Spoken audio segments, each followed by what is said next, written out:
Well, hello, everybody. We just landed a quarterback commit. Sark is securing the future there. I'm not in my normal setup, so if my mic sounds a little weird or something, I apologize. But we are going to talk about that real quick. But before we do that, head over to Inside Texas, guys. Join for just $1. New members, you're watching the videos, man. Just commit. You can do it. I believe in you.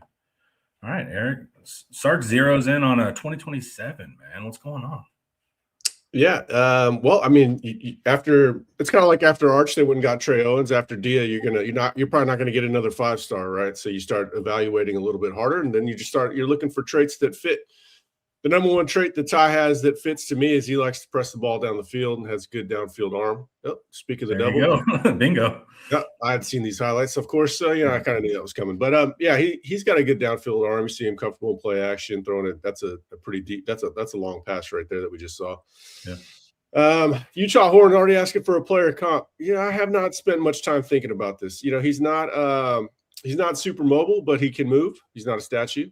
Yeah, he's functionally mobile, like right here, like tight end mobile, right? Yeah, he took the free yards right there. You can see it. He can get that done, but it's not. And there probably is some red zone value add. He's a big kid. I don't know if you've seen the pictures of him standing next to Sark. Needless to say, he's going to stand a little bit taller in the pocket than Sark did at BYU. He was towering over Sark. He's at least 6'3". He might be 6'4" by now. There you go. Accurate ball. Give him to him in space and let the receiver do the rest of the work. I'm going to come up with a player comp before this video is over. One thing I noted when I watched his highlights, a few weeks back, is that he changes his speeds up really well. Seems to throw a really catchable ball. Oh, there we go. Nice touch there. Yeah. There's a couple other passes where you can see him just hammer it, or he just kind of just layers it in there, nice and feathery. I'm not saying like Quinn. Nobody threw that feathery ball like Quinn, but that was a great pass right there. Yeah. For sure. Of course, these are all highlights, so it's going to look like that. But that's basically the equivalent of a back shoulder pass that he just threw on that. So you're seeing the whole array of throws, and I think that type of play right there, that play action deep ball, is probably what really got Sark sitting up in his seat. Yeah, and his feet are pretty good too. He does double step a little bit, like right there, but he looks pretty sound in that regard as well. And then we have his stats too from the prior season. 193 of 298 for 2,600 total yards, 64% completion, 29 touchdowns, and 3 interceptions. I'm sure Sark likes the 3 interceptions. And on the ground, he had 87 carries for 232 yards and 5 scores. So functional runner. Completions were, not in the 50s. That's something you should always be terrified of in high school. So he has all that. I just think he looks like a sound quarterback pickup. Yeah, no doubt. You talked about his rushing ability. Yeah, I think that's where you might want to utilize him in the red zone if you have to, or pick up some free yards, or maybe a little short yardage here and there. Well, I mean, here's the question, Doug. We don't ever know. That's the thing with quarterbacks, is timing is so important. You don't know what the roster is going to look like when he's ready. When he's ready to play, like really truly ready to start, has a command of the playbook. Who else is on the team? If he's the top guy, he's going to start and be pretty good. But if Dia Bell, you get Dia Bell, and then a 2028 guy comes, or Dia Bell plays an extra year longer than you think, and it's time for Ty to start somewhere, he might look around. You just never know. I mean, is he a developmental player? Yes, every quarterback is a developmental player. Does he have the traits that they can develop? And can I see him becoming a good starter? For sure. Yeah, I mean, there's no doubt about it. Go watch, goodness gracious, go watch Brendan Sorsby's high school tape. And this absolutely blows it out of the water. And Brendan Sorsby, who knows what he got paid, $5 million to go play at Tech. So the raw materials are clearly there. This tape is 100 times better than what Brendan Sorsby had coming out of DFW. But timing is everything with quarterbacks, and that goes back whether that's a high school. You got high school kids transferring to find playing time. It's true at college, and it's especially true in the pros. Of which what's your timing? Timing is everything at quarterback. Also, I mean, you mentioned earlier, but downfield, man, he seems really accurate on those fade balls.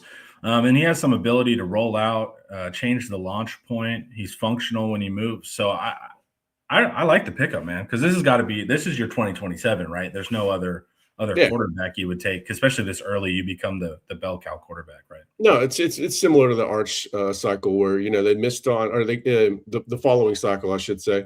They aimed high in the following cycle. Just because you never know. And then when it was evident they weren't going to get a star, they went with Owens. This year they went after Kavian Bryant for a few different reasons. He ended up at Texas Tech. It wouldn't make sense for Kavian Bryant to sit behind Gia Bell for a few years. It makes a little more sense for Ty. And then, of course, there's a huge advantage to knowing the playbook. So even if they bring in a stud behind him, there's no guarantee he's going to start. The time honored equivalent is Bryce Young comes in at Alabama, but he doesn't jump Mac Jones. Mac Jones lights it up, and then Bryce lights it up right behind him after having the benefit of a year to learn. It's so mental, man. Which goes a long way at quarterback. Yeah, it's so mental, man. Like, I think you're at what, a 50. You're flipping in the NFL. You're flipping a coin if your first round quarterback is going to pan out. Well, yeah, look at NFL quarterbacks where we often see them considered busts. Then they go to their second or third stop, and we're about to see Sam Darnold win a Super Bowl in all likelihood. So, that change of scenery. Also, I'm kind of talking like he's not showing stuff on tape. Like, he's also like, hey, we need his mental eval to pan out. Right. But it's like, look, he's playing quarterback. Yeah, Sark is not going to take a quarterback that can't make the throws. And, there's a plenty of evidence. And then as Doug mentions here, we were about to get to as well, is they do have a winning pedigree. He does have a winning pedigree. They just won state. Smithson Valley went back to back this year. I believe this was his first year starting. We have a stats. He has a good statistical profile. But yeah, you like that winning pedigree, especially at quarterback. That matters. That it tells you that he's already got some leadership intangibles as well. And the red zone draw right there. He has like, if you look at like Mendoza, no, I'm not comping Mendoza, but it was like functional athleticism when the play call was right. He could throw good deep balls. Yeah. And he looked like he knew what he was doing. Like, a lot of these are first reads, but he knows exactly where the ball is going and all of those things too. So I'd say he's better. I'd say he's kind of Vince Young-like too, in a way. It's funny. I'm glad you mentioned Mendoza and I did, because you kind of see that where he's, obviously he's going to be a pocket first, pocket second sort of quarterback. Reset, move around, see what you can find, but you can call his number to run it, and he can make all the throws. This video highlights pretty much every throw that you need a quarterback to make in the book. Let's see what he does here. Yeah, would he be considered an Elite 11 type? let me see what even On Three. I'm much more of a tape watcher. I think On Three has him pretty. No, I'm not even sure he's ranked. I don't think he's ranked. They don't even have him ranked. Yeah, it's only one competitor, so he's just unranked, which is strange looking at this tape. Yeah, especially he didn't play as a sophomore is the whole thing, right? So he wasn't really on the radar. So probably should have been ranked at some point, in the late fall. They're working on getting in the 2026 class ranked and sorted.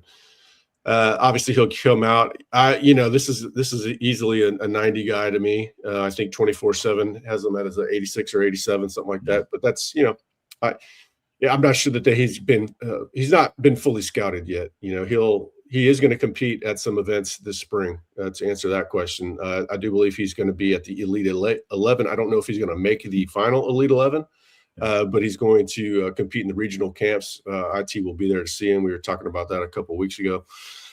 Good. I think the comp.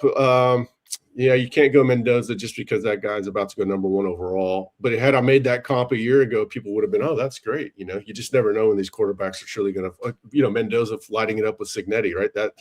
There's timing. That's good timing for him. But I do think that he does have the ability to make all the throws. And then, as you called it, functional athleticism, maybe not so much as an improv guy, but a constraint runner, when the defense is focused elsewhere.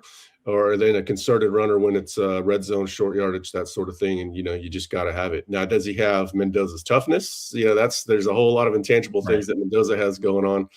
But as you can see, pretty complete prospect, not an elite athlete, good enough athlete. And then, of course, quarterback always comes down to the mentals. Yep. And downfield thrower, which Sark enjoys as well. Seems like the staff is getting earlier commitments to set a good floor. Yeah. Well, here's, when – you never want to take too long on your quarterback unless if you're playing the long game on a guy and you suffer a bad beat. Even when Texas was going after Arch, they had some extra guys lined up just in case.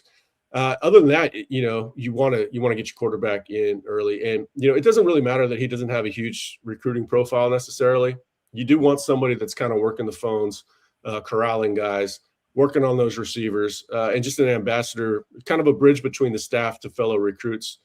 So you get these guys in early, you start to build the class around them. And I do think his profile is going to raise probably throughout the spring. Let's see what he does at that first regional Well, he's camp. at least get ranked.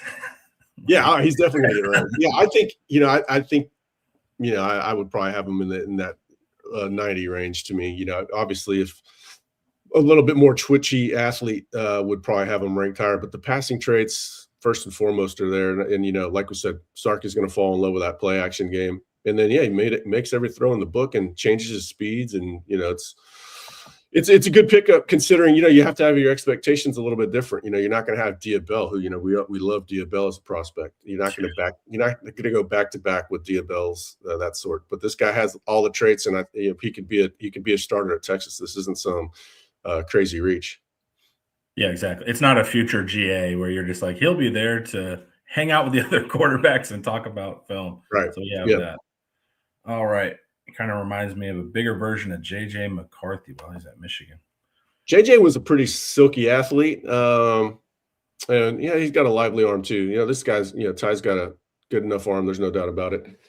I don't know about JJ, but here's the thing. Let's protect Ty with a run game like what Michigan had and find out. That would be fun. JJ, I'm not sure quarterback has ever had it easier in college. Yeah, let's add an elite defense on top of that. JJ, well. Yeah, JJ had a very, but our Joe Cook was absolutely fawning over McCarthy as a high school recruit. He would never stop talking about JJ just after him visiting Texas one time, I think. So he's a good player. Obviously got drafted on traits and all that, but yeah, I'm not giving McCarthy a whole lot of credit for that national championship. I think Ian tends to give him more than he deserves, but we like it. I don't think I really came up with a really good comp yet, so I'm trying to stall here while I think about it. Running, it's obviously my brain doesn't work as fast as Gronk. You can take my Vince Young comp if you need it, dude. Vince Young, yeah, okay. He's got a lot of Vince Young. It's just absurd. Let me see here. I never search for comps. If they come to me, then I'll take them. But once I start searching, I never end up with a good one. It's just got to come to my brain when I watch. I've got to come up with a comp. Like Derek Cooper, I got asked the other day. Well, I already had those in my mind. Carlos Williams on the low end and Darren McFadden on the high end. I don't know. Utah Horn is on Inside Texas every day. So if I come up with a good one, I will. I'll tag you. And guess what? All you guys new members, you can come see that interaction for $1. We would absolutely love you guys to join. Eric, thanks for hopping on this wonderful Saturday. And chat, thank you guys as well. Enjoy your weekend, everyone. See ya.